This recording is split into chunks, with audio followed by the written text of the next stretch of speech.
Hi, I'm Tessa Osborne with the Collegiate, and I'm here with James Rallison. From theodd1sout. Yes. Thank you. Can you tell us a little bit about your background? This background, well, I drew it, and it's my character. So I have this channel called theodd1sout. The name The Odd ONES was already taken, so I called it The Odd Number Ones Out, and that has just always stuck. I make cartoons on the internet, and at first I just did them all by myself, but now I'm able to hire more background artists and frame-by-frame animators, so yeah. Okay. Can you tell us a little bit about your art history? Art history?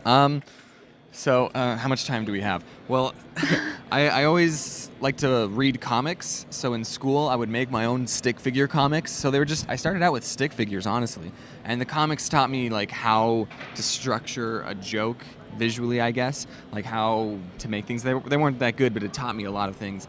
Then when I was 16, I got a drawing tablet for my birthday, and I wanted to put my comics on the internet. And when I first started, I had no idea what I was doing, so I just sort of learned and like experimented with my art, and I kind of settled on these little bubble characters, and then I kept expanding that and developing it more, and then I transitioned over to YouTube in 2014, and then in 2016 I was able to do it full time, and now I'm here in Grand Rapids Comic Con. Okay. So when you started like posting your art, where did you start? I started on Tumblr. I was a Tumblr boy. Tumblr always has a special place in my heart because that's like my hometown, you know. Tumblr's my hometown, and then I moved to the big city of YouTube. But sometimes I'll go to Tumblr just to, you know, get a taste of that sweet apple pie. I don't know.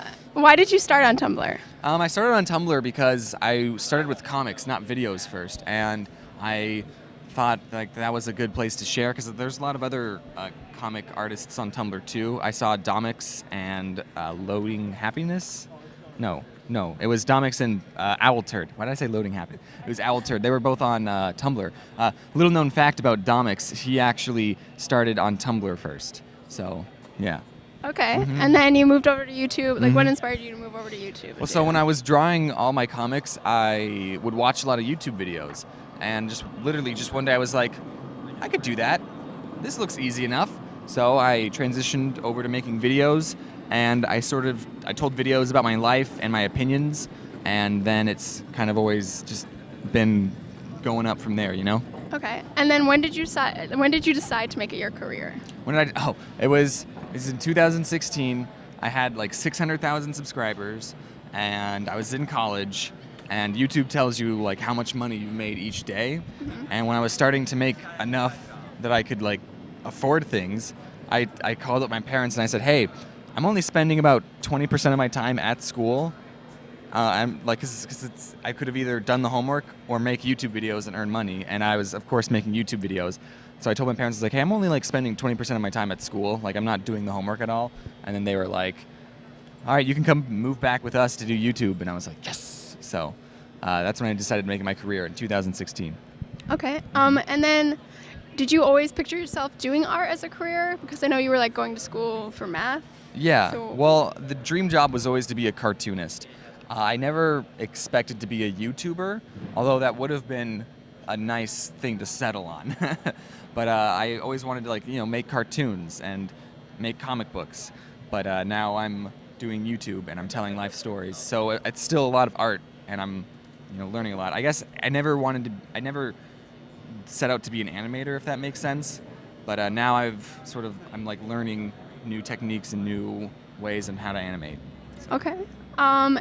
So when it started becoming your career, how did you balance like it being a hobby and then it being like business? Business? And, like, you kind of don't have to.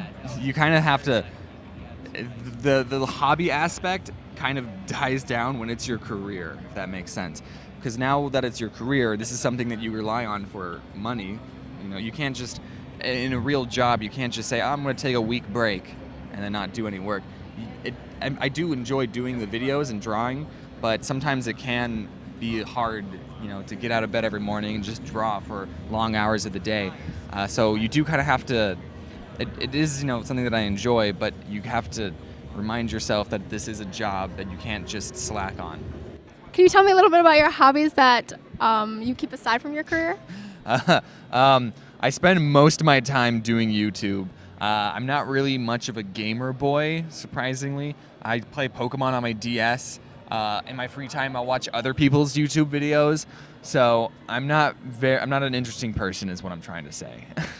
Okay, and then can you tell me a little bit about your like math interest? Because I know you were gonna major in it. Or Well, so I am interested in math, but I enjoyed cartoons more, which is kind of like polar opposite things, I guess. But I think it would be fun to do videos on math and to like teach my audience math concepts, but I don't know if they'll find that interesting, so I just haven't done it yet. Follow your dreams, kid. You're not going to blow up overnight. You have to build an audience. I don't know if I already said that. It's a lot of fun to be a YouTuber and to be an artist, but don't do it for the views and the money. Do it because you like doing it. Okay, and then James has all of James's links are in the description. Thank you.